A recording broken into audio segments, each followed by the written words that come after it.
Hi there, beautiful souls. Welcome back to Tuesday's Talk with Grada. My name is Grada Robertson and I'm the co-owner of the Purple House Wellness Center.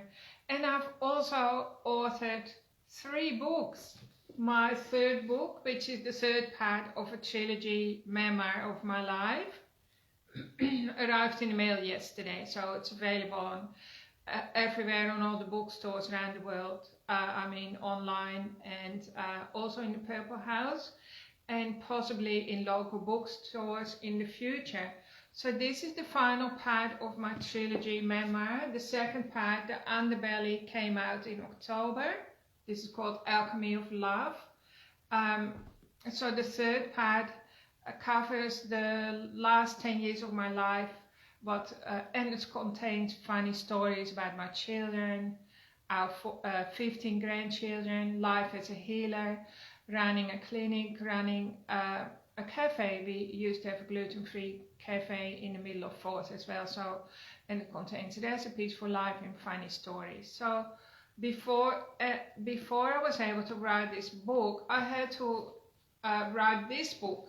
Okay, this is called The Underbelly. I haven't told you much about it. The Underbelly follows on from my first book, which is called You're the Miracle, How Being Hit by a Truck Saved My Life. So in 2006, I was hit by a truck as an innocent pedestrian. My body was smashed. I had a near-death experience. It's all written in my first book. And that finished when I took my first step, so it goes into my recovery and so on. And The Underbelly was literally the hardest book I've ever written. I have 3 books that I've written because I described what it was like to suffer from mental illness. My body, even though I was walking, it kept breaking down on me. I needed more life-saving surgery. And this was happening sort of behind the scenes or behind the curtains, because in real life I was managing the Purple House, creating alchemy, and also, of course, mothering, being a mom of my 6 children. And during that time, many of my grandchildren were born too.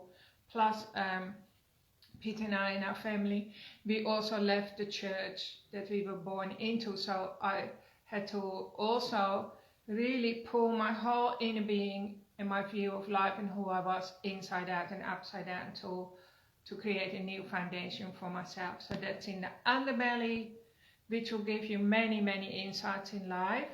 And then this one is a happier book with still lots of recipes and also, of course, a few tragedies that happen. So I'm so excited to be here to share that with you finally, what I've been now the year 2023. And I just want to talk to you a little bit about dreams and goals. In my opinion, if you're a human being and you haven't got any dreams, like enormous, gigantic dreams, you're missing out on something, right? So if you look at children, it's natural for us to dream. Children are always, they want to be an astronaut, or they want to fly to the moon, or they want to do, spend a year under the sea or whatever. They think they can do whatever they dream up, and then somewhere along the line our dreams get squashed out of us. Another word for a dream would be a vision, and at some point a lot of adults don't have any dreams at all. They literally can't think beyond today or tomorrow or next week, and that's called survival mode. So if you're living in survival mode, I want you to know there is a different life for you out there. You can also live from thrival. Like, my wish for you is that you start to thrive. And I mean, you can read my books. I realized I've been living in survival mode for big chunks of my life. And once I realized that, I didn't want that for me anymore. So the books are about that as well. You can come and see me for some sessions, and I can help you release trauma from your body. So I want you to know that I got hit by a truck in 2006, and as I was dying and left on the road on the hot tarmac, it was on a hot day, I immediately had a new dream for my life. So I knew, okay, well, that life is finished. I was 43. I knew that I probably wouldn't be able to walk anymore or do the things that I loved, but I made a sort of a pledge with myself or God or the universe that if I survived this, which was highly unlikely at the time that I would survive, but if I survive, I'm going to write books, and I'm going to write a book about my life. I had had a very interesting life up until that point, and of course the truck accident made it even more interesting. So I was downloaded this dream instantly. I didn't have to go searching for me. It came to me just like a child would, I guess. And it was a promise that I made with myself. So that was 2006. So a dream, in my opinion, is an overarching desire, like literally you can think of an arch that needs to be huge, like much bigger than your life, much bigger than your relationship, all the little crises and dramas that happen, or war or whatever, you know, if you're living in a war-torn country, or if you're living in countries where there's not enough food, or if you have massive struggle in your life now in your relationship or your health.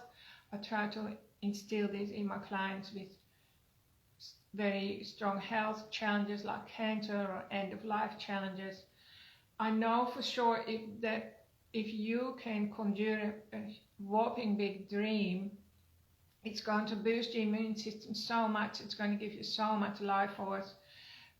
It's really going to improve all the odds of you making full recovery or getting a better life. So a dream is not the same as a goal. So everyone sets goals, right? So goal can be, a goal is way more specific. A goal needs to be more specific. So you can have a dream like I had about writing a book. And I hung on to that dream for many, many years, and I didn't actually sit down until 10 years later, 10 years after the accident. The dream was still alive, right? It hadn't gone away before it started to unfold. So a dream needs to unfold. And then I started to write, and I mean, it was difficult. So to get through the difficulty, I had to set goals. So I set goals for myself that were doable. So I would write a bit every weekend. I locked myself away. Sometimes I had to tell Peter and the kids to leave me alone, not to come into my bedroom if the door was shut and all the rest. And so that's called goals. But I'm not a super specific person, because I'm not the type of person that can follow recipes. If you can follow recipes, like a cooking recipe, and you love following recipes, then you're very lucky. You can set goals very easy. You just write a list of goals, make sure they're doable and not too big, and you just stick to that. Whereas my brain is probably a little bit more disorganized, like that. It wants to always go in curves and it gets distracted, but I still got there.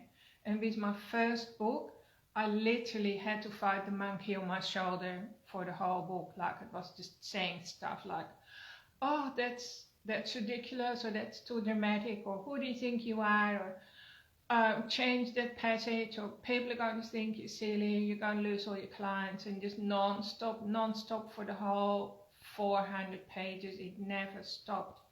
So, but because my dream was so strong and it had been with me for like well over 10 years, I kept going. So this is what I want to make clear to you. I want you to give some deep insights. If you want to achieve something in your life, or if you have to overcome major health challenges or bankruptcy or a truck accident, you have to create a dream that's much bigger than all of that. And the dream is not the same as setting goals, because a goal is not going to make you jump out of bed in the morning, is it? Usually a goal are more things like stepping stones of how to get there, whereas the dream is going to give you massive energy and stickability and commitment and inspiration, right?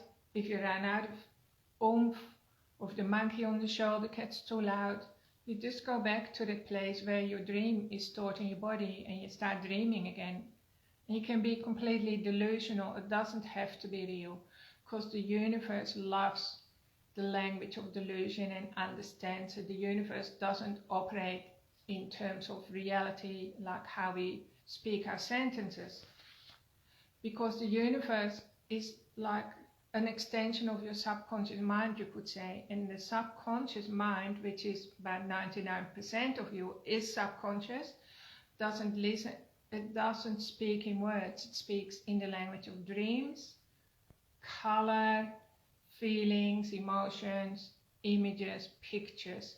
And so the universe totally gets it when you are dreaming, and it will start to support you bit by bit.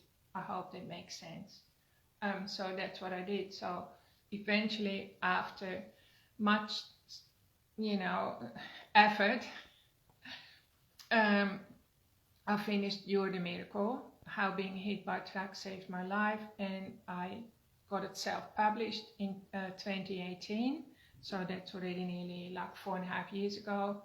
And then I gave myself a bit of a break, and then in the meantime, I had changed and evolved so much. Like, I wasn't the same person anymore that wrote that book. And so next thing, before I know, here's a different dream. But this one was even more like an order from the divine, you could say. It was a very reluctant dream. Like, it was saying, now you have to share all your hardship as well, right? Share with people what it's like to have mental illness, what it's like to have a broken mind, what it's not. Share people what it's like to be deeply, deeply traumatized and wounded, and how I still had to show up every day, coming from a very wounded place. This went on for years, by the way.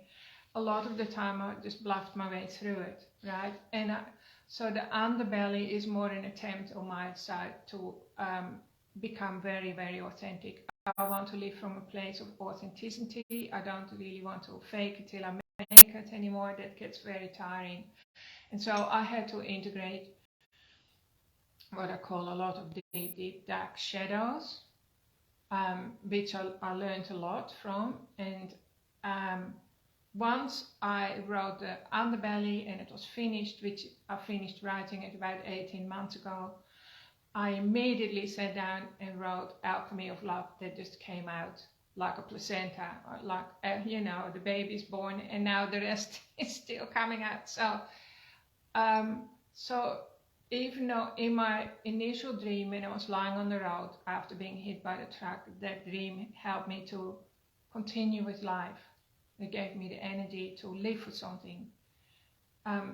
The other two I didn't dream of at all. I would have died probably if I thought, oh, I'm going to write 3 books. Like, one book was all my nervous system could handle. But then gradually, this is what happens with the universe. The universe always overgives. It's overly generous. So it goes, all right, now take it to the next level, and then take it to the next level again. And the universe gives us the energy, the wisdom, the inspiration, the resources that we need when our body and soul is in alignment, or the conscious mind and the subconscious mind is in alignment. So a lot of the time when things don't work for us, I've had many dreams in my life that probably I had to give up on, right? And just walk away from. That your subconscious mind and your conscious mind are fighting each other when you are working on something. It could be a dream, say a good dream, like a good vision that would benefit you and other people, but it's just so hard, you just can't get it off the ground. It's almost like you're pushing in the same wheelbarrow uphill every day, and you don't see much forward movement, right? And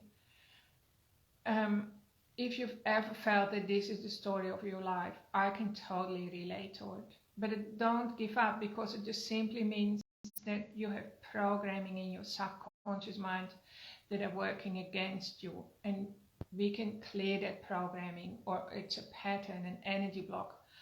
We can clear that together, and then it's like you have wind under your sails. So, so you can achieve your dreams. And your birthright is to dream big and to see the fulfillment of those dreams, whatever they are, you know, even if it's like a nice car or a great job, a great health, a wonderful, loving, supporting soulmate, or a great relationship with your children or animals, or whatever. The universe is all for that. And if it's not working out, it's not because you're not deserving it, and it's not because it's your fate. There is a glitch in your matrix, in your body, and it's like your conscious mind is fighting the dream. Your subconscious mind, rather. Your subconscious mind has the power of the galaxy. That's why in the Bible it says you can move mountains, right? But we have to get it on board, and we have been trained to ignore our subconscious mind. The subconscious mind is the realm of feelings. It's your immune system, it's your inner child, it's the creative part of us. It basically runs our life, and it runs our lives on programs that we adopted before age 7. So from conception to age 7, we constantly upload the computer. We see mom and dad do things, if you go to childcare, you see your childcarers do things. You just copy it without any discretion, and that is what runs your life from that moment on, unless you become aware of it and start to question it and heal it and change it and turn your subconscious mind into your best friend. So that's really what my work is all about, freeing up energy blocks, bringing awareness to patterns and programs in your life that are not serving you. Now, my parents didn't write books. My father, he never said many words at all. He thought speaking is silver and silence is gold. And my mom, she loved to chat, and she was a great sharer, but she didn't write books either. So I had to reprogram myself, and I don't know, actually, I probably modeled myself for a while on some other authors, like how are they doing it, right? And that helped me a little bit, but I didn't work like most authors because I can't follow recipes, so I didn't plan the book. I just downloaded it how it came and typed it how it came through. And then of course everyone needs an editor, so I was lucky to find a really, really good editor in Tasmania. Her name is Karen Collier. She lives in Hobart, and she edited my books and, you know, ironed out all the little wrinkles that were there. So it's important that when you do your dream that you find support around you too. And if you are on track, the universe will support you as well. So somebody said, well, I can't dream, I don't have any dreams, what do I do now, right? Well, what would you do if I asked you that question? Like if I came to you and said, well, I don't have any dreams, so what do I do now? Well, I just suggested go and conjure up a dream. Think of something that you've always wanted. Go back in your mind to when you were a little boy or girl. What did you want to do when you were little? And if you can't remember that, think of some imaginary thing, or think of a person who inspires you, or a friend or family member who's having a really happy life, and dream and want that for yourself. So that could be a dream. I want to be as happy as such and such, right? And then dream, make it up, fill in the gaps with your own imagination. And then once the dream becomes really strong and authentic for you, you can start putting down some little goals. So for me to write the book, I had to, goals, they actually affect 5 areas of your life. I've actually written that in my little article, so you can check that out in a minute. So there are 5 really important segments of our life that we need to show leadership in, because we are the creators of our life. That's how we came into the world, as creators, not as like victims of reality. We create our own reality to a large degree. So those 5, just remember the 5 F words. So 1 is fun, so that means relaxation, faith, which is to do with your spirituality, spiritual connection to something that's bigger than you. And everyone in the whole world benefits when they connect to something that's bigger than them, a mysterious force that's bigger than them. So I highly recommend that you foster something like that. Fitness, which is your health, of course. Family is really, really important. And then finances is important as well. So I see many people in the spiritual, what do you call it, self-help world, who are in denial about finances. So they hate money, or they're scared of money, and the money side is never working out for them. That's also what I call a spiritual bypass. So in life, we can't bypass anything, because if you bypass something, it's going to come back and bite you in the bum, right? In a worse way. So if you struggle with money, or your relationship with money, or your finances are sticky, and there's no forward movement there, I can help you as well, right? There are ways and means to reprogram your subconscious mind so that money starts to flow into your life. So all those 5 areas, we need to have goals. Goals are like stepping stones. And then on top of that, you need this overarching dream. So this is 5, sorry, overarching dream that helps you jump out of bed in the morning. And even if you forget about it for a year or 2 years or 5 years or 10 years, it's still there for you. Like it never goes away, like a rainbow.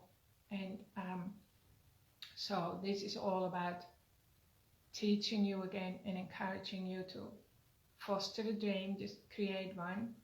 If you don't have any dreams, what would a person who can dream really well, what would that person dream of, right? So you just trick your mind like that. You have to literally get around your conscious mind. It's your conscious mind that's tricking you. And your conscious mind is less than 1% of you. So it's not a huge part, but it likes to dominate. So you just trick your conscious mind and you say, well, what would I be dreaming of if I was a person that was really good at dreaming? Perhaps I would be dreaming of a holiday overseas, or I would be dreaming that I could dance, or that I could paint, or whatever that looks like. If you have cancer, a lot of people with cancer die because they literally give up. And then I've read so many stories of people who mustered their last bit of energy to pursue a dream that they hadn't fulfilled. So they go and move country, or they move into the forest, and or they go on the road with a caravan, and their cancer disappears because that big dream gave them life force. It reignites something, it reignites your connection to the universe. And of course the universe is limitless, so that energy can flow into your cells and boost your immune system and help you to recover. So I hope you enjoyed this. There's a lot more I could share about this. If you feel like reading a good story, you can buy my books online anywhere, or from the Purple House, or just buy one of the books. And get a piece of paper and a pen and start writing down what's missing in your life and how could you dream it up, how could you conjure it up. And it takes a little bit of courage, and it might feel funny, but did you know that 3%, or only 3% of the world population writes down their dreams and goals, and those people are always successful. So even the act of writing it down is already bringing it one step closer into your reality. And I would also keep it very, very private. So just keep it to yourself, so that it has a chance to, to germinate inside the womb, right? So that it's not exposed into the harsh reality where everyone can just criticize you. Thank you for listening in, everyone, and looking forward to being with you again next week. Hope you have a really good week in the meantime. Big love to you all. Let me know what you think and feel, and I'm here if you need a session. Bye for now.